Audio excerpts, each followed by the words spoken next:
हे शास्त्र सांगतं. ह्या मोठ्याच्या शेजारचं आणि करंगळीच्या शेजारचं म्हणजे इकून बांध इकून आड इकून आड इकून वीर, या विहिरीच्या आणि आडाच्या मधला असलेलं बोट तर्जनी म्हणतात. तर्जनी बाबाचं काही काम आहे? तर्जनी बाबाचं जे बोट आहे त्यानं भगवान परमात्म्याला अतिथीला गंध लावण्यासाठी तुमची तर्जनी वापरली जाते. ह्या बोटाचा अर्ज त्या ठिकाणी केला जात नाही. त्या बोटाचा विचार तुम्हीच करा काय असेल ते. शास्त्र सांगतं म्हणून भगवान परमात्मा कोठे आहे तर तो हृदयामध्ये आहे. भगवान परमात्म्याची मूर्ती आज तुमच्या पुढे ठेवलेली आहे. भगवान परमात्मा असे होते याकरिता ती मूर्ती तुमच्या समोर उभी आहे. असे असतात हीच मूर्ती आपल्या हृदयात ठसावी याकरिता तो भगवान परमात्म्याची मूर्ती आहे. आता माझ्या अभंगामध्ये मी प्रवेश करतो. एवढं भांडवल वापरलं, 9:30 वाजले. आता माझ्या कीर्तनाला सुरुवात झाली. तुम्ही माझं एवढे वेळ काय चाललं होतं? सगळे माझं एवढे वेळ काय चाललं होतं? मग तुम्ही कशाला उभे राहिले एवढे वेळ? तर हे प्रस्तावनेकरता असतं. अभंगात तुम्हाला प्रवेश करण्यासाठी देखील द्वार खुलं करून दिलं. अभंगाचा पहिल्याच शब्दावरती बोललो देव. देव कुठे आहे? सर्वांचा प्रश्न मिटवला. देव आपल्या हृदयात आहे. यात एक उदाहरण देऊन जातो म्हणजे तुम्हाला देव पटल. एखादा व्यक्ती म्हणतो कधी तो व्यक्ती आहे तो मनापासून मला त्या ठिकाणी मदत केली.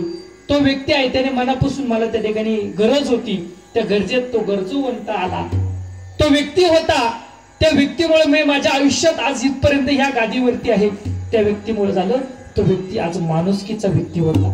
तो व्यक्ती होता आम्हा सर्वांना मिळून मिसळून बोलायचा, आमच्याशी एकत्रित राहायचा, आम्हाला सणावाराला साडी आणायचा. तो माझा भाऊ होता. तो माझा भाऊ सोन्यासारखा भाऊकी नावाचा असलेला तो माझा भाऊ होता. अशा पद्धतीने असलेले लोक असतात ते आपल्या ए बाबा थांब ना, तू थांब जा, दम जा, बाजनालाच वाजू जा, थांब जा, ते डिस्टर्ब होतं मला. अशा पद्धतीने असणार आपण म्हणतो की बाबा शोध माणूस आला माझा देवासारखा धावून आला. आमच्या मास्तरला फोन केला, मास्तर 5 मिनिटांनी हजर झाले. आमच्या वसून बोला सांगितलं कधी लगेच हजर. अशी माणसं लागतात. हे मग मला लक्षात घ्या. माणूस उभं राहिलं का माझं 4 माणसं उभे राहिले पाहिजे. हे आयुष्य करतो तो आपण आपल्या जीवनात दाखवावं. आणि सगळ्यात महत्त्वाचं आमचे गुरुवर्य तुकाराम महाराज जोरकर बाबा सांगून जातात की आपण पुढे आल्याच्या नंतर सर्वसामान्य गावानं सर्वसामान्य व्यक्तीनं म्हटलं पाहिजे जांभळ्या देऊ नका की हे बुवा आले म्हणून नाही म्हटलं पाहिजे. हा आमचा व्यक्ती आहे, आमच्या मनातला व्यक्ती आहे, तो आज आमच्यात आलाय. हा आनंद आपल्या जीवनातला पाहिजे. त्याला जीवन जगणं म्हणतात. तो व्यक्ती आमच्या जवळचा आहे, तो आलाय असं नाही म्हटलं पाहिजे. आता याला लय कीर्तन आहे, हा सुटला उद्यापासून 3 तारखेपर्यंत सोने स्वामीपर्यंत याला लय कार्यक्रम आहेत, पण तुमच्यात तो आलेला पाहिजे. तुम्हाला मनापासून आनंद वाटला पाहिजे. तो व्यक्ती मी लांब गेलो होतो सांगून जाईल तो भगवान परमात्मा हृदयात आहे. सांगून गेलो लांब कुठून गेलो सांगतो. माणुसकी हा विषयापासून लांब गेलो. माणुसकी कुठे असते तर हृदयात असते. आणि हृदयात जी माणुसकी आहे ती माणुसकी वापरली जाते त्या भगवान परमात्म्याचं ज्या व्यक्तीमध्ये येणं जाणं असतं त्याच माणसाला मनापासून सुचतं की मी मनापासून बोललो. त्याच व्यक्तीला वाटतं की मनापासून मी या ठिकाणी 500 रुपये देणगी त्या ठिकाणी दिली पाहिजे. त्याच व्यक्तीला मनापासून वाटतं एखाद्या पोराने कालच्या सारखं मडकं पडलं तर त्याला रामभाऊ महाराज सारख्यांनी 100 रुपये सोडले पाहिजे. हे सुद्धा युसनाप्पा सारख्यांनी घरच्यातच काय व्हायना 100 रुपये दिले पाहिजे. आरतीला का भारतीला व्हायना. पण हे मनापासून ज्या व्यक्तीला सुचतं त्या व्यक्तीच्या हृदयामध्ये जो भगवान परमात्मा असतो त्याला वाटतं की गणपतीचा कार्यक्रम चाललाय त्या ठिकाणी सगळ्यांनी 500 रुपये विश्वास मारणार देव त्यांची चातुर्मास चालू आहे त्या ठिकाणी असं एखादी कधी मनाला वाटत विठ्ठल विठ्ठल. अशा पद्धतीने असलेलं ते मनापासून आपल्याला वाटलं पाहिजे कडे आपल्याला तुळशीची माळ घालायची का कोणाला माळ तुळशीची हाय प्लेन शिल्लक नको मग कधी घालायची तारवाड्याची घालायचा का अशा पद्धतीने असताना तो भगवान परमात्मा कुठे आहे हृदयात आहे. तो भगवान परमात्म्याचं येणं झालं. तो भगवान परमात्मा नाना परी नटलेला आहे. भगवान परमात्म्याची प्राप्ती हा एकमेव उद्देश सगळ्यात महत्वाचा नसतो. अभंगात निळोबऱ्या सांगते तो भगवान परमात्मा आज कसा आला तर एक प्रकारे तर तुमच्या समोर गणपती बाप्पांची मूर्ती आहे त्याप्रमाणे तो भगवान परमात्मा तुमच्या आज घरी आणि तुमच्या दारात आलेला आहे. तोच भगवान परमात्मा आज कसा आलेला आहे हे सांगत असताना माझी निळोबाऱ्या सांगते तो भगवान परमात्मा आला म्हणजे कसा आला. एकतर 22व्या दिवशी माझ्या निळोबाऱ्यांना त्या ठिकाणी प्राप्त होणारा पांडुरंग परमात्मा आहे. एकतर माझ्या पांडुरंग परमात्म्यासारखा देव असावा. एकतर नाही तर 42व्या दिवशी माझ्या जगद्गुरु तुकोबाऱ्यांची प्राप्ती संत निळोबाऱ्या महाराजांना झाली. एकतर 42व्या दिवशी तो भगवान परमात्मा या हृदयामध्ये आला. आज ही 5 वेदापैकी माझ्या संत निळोबाऱ्यांना 5 संतांमध्ये मानलं जातं. 4 वेद त्या ठिकाणी शास्त्राने सांगितलेले आहेत. 5वां वेद माझ्या जगद्गुरु तुकोबारायांची गाथा आहे. पण याही साठी सांगितलं जातं की माझ्या निळोबारायांची परंपरा, निळोबारायांचा गाथा आज वारकरी संप्रदायाने मान्य केलाय. 5 संतांपैकी निळोबारायांचं प्रमाण त्या ठिकाणी आहे. हे सर्व कशामुळे झालं तर सद्गुरूंच्या भक्तीमुळे झालं. हे कशामुळे झालं तर 42 दिवसाच्या अनुष्ठाने झालं. हे कशामुळे झालं तर भगवान परमात्म्याची प्राप्ती अगोदर संतांची प्राप्ती झाली.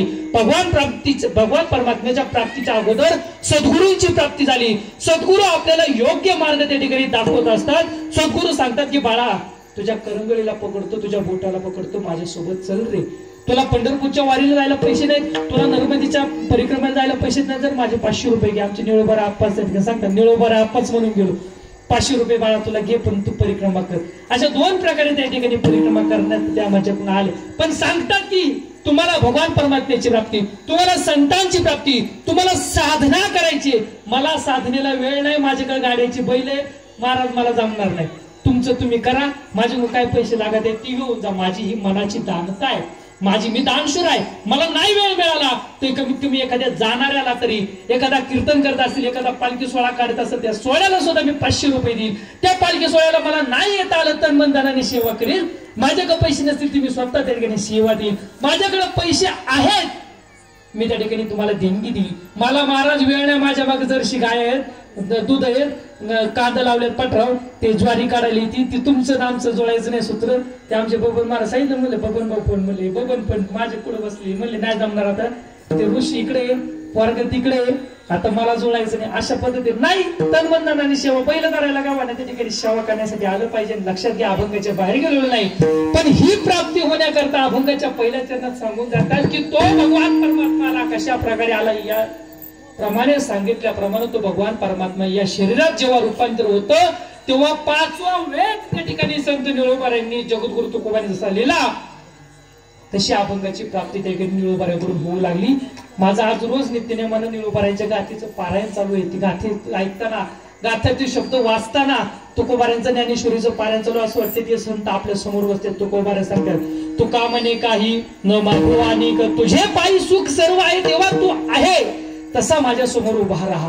म्हणून पांडुरंग परमात्म्याला ऐसा चितूर आहे, देवा तू जसा आहे ना तसंच आजपर्यंत राहा. मग सांगा बरं, माझ्या भगवान श्री रामांची असलेली मूर्ती काळी आहे, गोरी आहे, गोरा राम पण आहे का नाही? संगमरवरामध्ये सुद्धा माझ्या रामाची मूर्ती आहे का नाही? अयोध्याची मूर्ती किती जणांनी पाहिली? पण माझ्या भगवान श्री रामांची आहे का कोणी अयोध्या बघितलेलं? पाहिली ना, काही नाही, हातवरती कर आहेत पण ते हातवर करायला काय, ते काय नानीने पाहिजे, अयोध्या बघितली त्यांनी. हा असू द्या. पांडुरंग परमात्म्याची असलेली मूर्ती, तुम्ही मारुतीरायाची मूर्ती सर्वांनी पाहिलेली, लाल मूर्ती आहे, दगडात मूर्ती आहे, पाषाणात आहे, संगमरवरामध्ये आहे, चंदनाच्या लाकडात सुद्धा मारुतीची मूर्ती त्या ठिकाणी आमच्या नर्मदेच्या परिक्रमेला एका ठिकाणी मला दिसली होती. लाकडात मूर्ती आहे, दगडात मूर्ती आहे, सगळे देवांची पांढरी मूर्ती आहे, काळी मूर्ती आहे.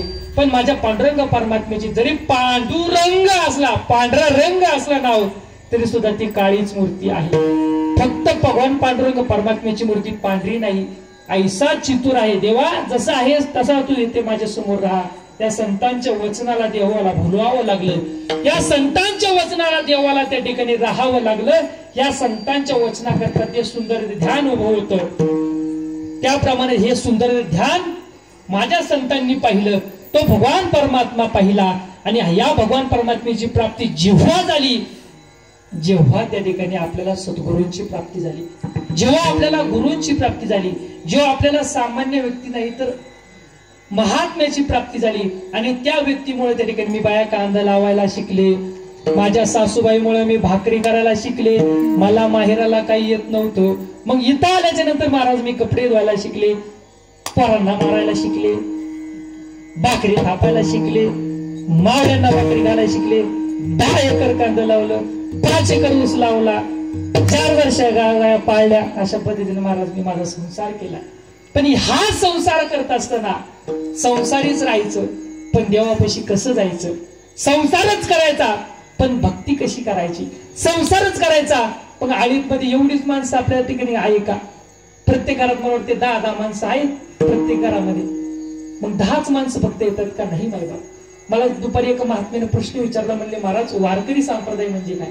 दत्त संप्रदाय म्हणजे काय, नाथ संप्रदाय म्हणजे काय, महानवपंथ म्हणजे काय, या संतांचं असलेली, या सद्गुरूंची असलेली आणि या देवाधिकांची असलेल्या परंपरेबद्दल सांगा. मला उच्च लेवलचे विचारणारे प्रश्न लोक भेटतात. त्यांना सांगितलं, मला वारकरी संप्रदाय असा आहे ज्यांनी आपल्या आयुष्यामध्ये माळकरी म्हणून आयुष्यभर जगला, त्यांचीच मुलं आज माळकरी आहेत. अवचित काही लोक जर माळ घालत नसतील, त्यांचा विषय वेगळा आहे. आमच्या पजोबांपासून, आमच्या आजोबा, आमच्या वडिलांपासून आमच्यापर्यंत 4थी पिढी त्या ठिकाणी चालू आहे. ही पिढीचंच काम आहे. वारकरी संप्रदायाच्या माळा घालणे हे पिढीचंच काम आहे. मग ते आपल्या आईच्या, आपल्या माहेरापासून आलेलं असावं, आपल्या वडिलांच्या आजोबा पंजोबापासून आलेला असावं, एकतर मग त्याचे मामा किंवा त्यांचे पाहुणे माळकरी असावेत, त्यांच्यापासून आलेली ती भक्ती आपल्यापर्यंत आलेली असावी. इथपर्यंतच ती आपली भक्ती त्या ठिकाणी टिकते आणि त्यालाच वारकरी संप्रदाय मान्य करतो आणि त्यानंच माळ घालता येते. आणि चुकून ह्याच्यात ते जर मोडतच नसेल, त्यांनी कुठंतरी जन्मात एखाद्या वारकऱ्याला एक भाकर जरी जीव दिली असेल, त्यांनी कुठंतरी परिक्रमा करण्याला 500 रुपये सोडले असतील, त्यांनी कुठंतरी निळोबाऱ्याच्या सोहळ्यामध्ये कुठेतरी आपलं सत्कार्य लावलेलं असेल, अशाच व्यक्तीला त्या ठिकाणी ते सद्भाग्य लाभतं. आता माझा हा वारकरी संप्रदायाचा विषय समाप्त मी केला. दुसरा विषय तुम्हाला दत्त संप्रदायाचा सांगून जाईल. त्याच्यात अनेक व्यक्ती असे आहेत स्वामी समर्थांची भक्ती मानणार आहेत. मी त्याच्यावरती खूप अभ्यास केला. एखादा महान व्यक्ती आहे आणि त्या महान व्यक्तीनं भगवान परमात्म्याची साधना करून त्या ठिकाणी प्राप्ती केलेली आहे आणि ही साधना करत असताना रिद्धी सिद्धी प्राप्त करून घेतली. त्या व्यक्तीला कळलं तुमच्या बोरचं पाणी कुठं आहे. त्या व्यक्तीला कळलं तुमच्या आयुष्यामध्ये, तुमच्या जीवनात काय होणार आहे. त्या व्यक्तीला कळलं की आज पाऊस किती वाजता येणार आहे, कोणत्या वेळी पडणार आहे, तुमच्या जीवनातली अडचण काय आहे. मग माणूस डॉक्टरकडे केव्हा जातो, ज्या वेळेस काहीतरी खर्चतं. डॉक्टरकडे केव्हा जातो, जेव्हा आपल्याला कुठेतरी थंडी ताप पडणे, त्या ठिकाणी त्यावेळेस माणूस त्या ठिकाणी डॉक्टरकडे जातो. अशाच प्रकारे सामान्य व्यक्ती आपल्या आयुष्यामध्ये, आपल्या व्यवसायामध्ये, आपल्या कुटुंबामध्ये जेव्हा फणफणतो, जेव्हा त्या ठिकाणी वैतागतो, त्यावेळेस त्याला कुठेतरी वाटतं अरे ह्या कटकटीतून मला आता कुठेतरी मुक्त व्हावं लागेल. ह्या कटकटीतून तुमच्या महत्वाचं लक्षात घ्या, तुमच्या कुटुंबात कोणाला जर अडचण आली, अडचण चालत असेल त्याच्यासाठी चालले बरं का. एकदा सगळ्यांनी हातवर करा बरं. सगळे मला झोपल्यागत वाटायला लागले. झाले 15 मिनिटात कीर्तन सोडायचे. हा सगळे जागे. अशा व्यक्तीला वाटतं की आता आपल्याला जीवनात कोणीतरी चांगला मार्ग द्यावा. त्याकरिता मी स्वामी समर्थांच्या भक्तीबद्दल सांगतो. मला भक्ती सांगायचे, भक्तीने सन्माने पूजेला. माझा अभंगाचं पहिलं चरण सोडून मला पुढच्या सुद्धा चरण प्रवेश करताना त्याचे मला 12चा टाइम लागेल. पण लक्षात घ्या, तुम्हाला दावतेच्या कीर्तन दावतं सांगावं लागतं. स्वामी समर्थांच्या भक्तीबद्दल बोलतो, भक्तीबद्दल सांगायचंय. का सांगायचंय, मी कुठून आलो तुम्हाला सांगून देतो. ही जी भक्ती आहे, एखाद्या सद्गुरूंना त्या भगवान परमात्म्याची प्राप्ती केली. उदाहरणार्थ स्वामी समर्थांनी दत्तप्रभूंची प्राप्ती केली, भक्तीची प्राप्ती केली. दत्तप्रभूंना आजही पूजणारे, दत्तप्रभूंना आजही मानणारे, दत्तप्रभूंना आजही अंगीकार करणारे सद्गुरू आजही त्या ठिकाणी आहेत. मग हेच सद्गुरू या सर्व लोकांना एकत्रित करतात. हे लोक सांगतात की महाराज आम्ही दगड होतो, आमच्या जीवनात काही अर्थ नव्हता, आम्ही वाहल्या कोळी होतो, 7 रांजण भरून एवढं आमचं पाप झालं होतं, आम्ही काही भक्ती करत नव्हतो. पण तुमच्यासारखा एक सामान्य व्यक्ती भेटला, त्या व्यक्तीने माझे का पैसे खिशात नव्हते तरी मी परिक्रमाला गेलो, माझे लोक मला त्या ठिकाणी मला त्यांनी तिथपर्यंत नेलं. अशा पद्धतीने लोक सांगतात की मी तिथं त्या ठिकाणी पोहोचलो आणि त्या वातावरणामध्ये गेल्याच्या नंतर माझ्या मनात काय आलं काय माहिती, पण मी ती अंगीकार केला. भक्ती सांगतो, लक्षात घ्या. वारकरी संप्रदाय सांगितला, स्वामी समर्थांचा दत्त संप्रदाय सांगून चाललोय. अशा प्रकारे एका सद्गुरूनं एका शिष्याला त्या ठिकाणी ज्ञान दिलं, एका शिष्यानं अनेक शिष्य वाढवले, पण हा शिष्य परिवार म्हणजे संप्रदाय परिवार त्या ठिकाणी संपन्न झाला. विशिष्ट लोकांनी जगण्यासाठी केलेली जी धर्मप्रचाराची प्रथा आहे ती एकत्रित होऊ लागली आणि लोकांपर्यंत भक्ती त्या ठिकाणी वाढत वाढत वाढत गेली. ही जी भक्ती आहे, अशा प्रकारे भक्ती आपल्या जीवनात केव्हा वाढते, मी इथून दूर गेलो होतो, ज्यावेळेस आपल्याला जीवनात अडचणी येतात त्यावेळेस आपल्याकडे ती भक्ती वाढत असते. मग ती सद्गुरूंची भक्ती असावी, ती वारकरी संप्रदायाची भक्ती असावी. ही भक्ती करत असताना माझ्या अभंगाच्या पहिल्या मुद्द्यावर मी येतो. लक्षात घ्या, ही भक्ती करत असतो केव्हा, ज्या वेळेस तो भगवान परमात्म्याची प्राप्ती होते, केव्हा ज्या वेळेस आपल्याला काही अडचण येते त्यावेळेस आपण देवाचा अंगीकार करतो. 9:15 वाजता वाजले, आमच्या अशा ताई या ठिकाणी आल्या आणि त्या ठिकाणी भगवान परमात्म्याची प्राप्ती झाली। आणि ही भगवान परमात्म्याची प्राप्ती कशामुळे झाली तर त्या भगवान परमात्म्याला प्राप्त करण्याकरता आम्ही सद्गुरूंचा अंगीकार केला। निळोबारायांचं प्रमाण तुम्हाला सद्गुरूंचा अंगीकार केला, त्या भगवान परमात्म्याने संतांद्वारे त्या ठिकाणी कृपा केली। कृपा कटाक्ष निहाळिले कुरवाळीला माता, हे हरिपाठातले आपण पाहून घ्या ती कृपा कशी असावी।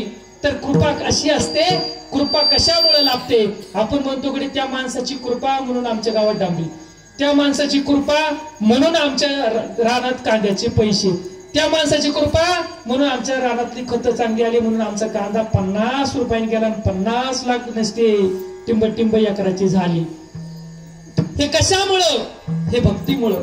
हे कशामुळं? भक्ती सन्मानामुळं। हे कशामुळं? संतांच्या प्राप्तीमुळं। हे कशामुळं? सद्गुरूंच्या प्राप्तीमुळं। हे कशामुळं? हे आनंदामुळं। हे कशामुळं? निळावणे ब्रह्मानंदे नाचती उभयत आनंदे।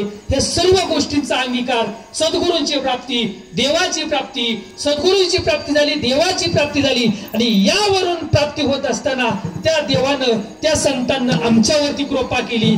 जशी ज्याप्रमाणे माझ्या जगद्गुरु तुकोबाराजी बाबाजी सद्गुरूंना त्या ठिकाणी भक्तीचा त्या ठिकाणी प्रचार करत असताना, निळोबारायांच्या भक्तीचा प्रचार करत असताना माझ्या तुकोबारायांना बाबाजी सद्गुरूंना अनुग्रह दिला। 5वा वेद माझ्या जगद्गुरु तुकोबाराने त्या ठिकाणी लिहू लागले। माझ्या संत निळोबारायांना 42 दिवसाच्या अनुष्ठानानंतर जगद्गुरु तुकोबारायांनी अनुष्ठान दिलं, अनुग्रह दिला। माथा कुरवाळीला हे सर्व काही स्वप्नात त्या ठिकाणी संतांनी सांगितलंय, हे आमच्या स्वप्नात झाले। स्वप्न हा शब्द त्या ठिकाणी मांडलाय। संतांनी आयुष्यात कधीच चमत्कार हा विषय मांडलेला नाही। भगवान परमात्मा काल याचं कारण सांगून जातो।